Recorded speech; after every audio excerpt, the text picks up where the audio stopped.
This is my final touch. Hi friends, ఈరోజు అయితే మేము ఫుడ్ ప్రిపేర్ చేసుకున్నాము. అయితే సమంత కిరణ్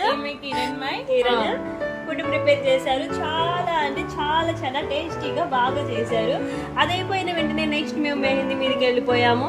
అయితే నేనైతే అందరికి డిజైన్లు పెట్టేశాను, ఎవరిది వాళ్ళే పెట్టుకోవాలన్నారు. కానీ కిరణ్ మాత్రం ఎంతసేపు నా వెనకాలే తిరుగుతుంది, నాకు పెట్టేవా అని. ఎందుకంటే నాకు పెట్టుకోవడం రాదు ఫ్రెండ్స్, నాకు ఎలా వస్తుంది చెప్పండి ఫ్రెండ్స్. Okay done. నాకు మాత్రం వస్తుంది. ఇక్కడ ఇవన్నీ ఎందుకు చేస్తా ఫ్రెండ్స్.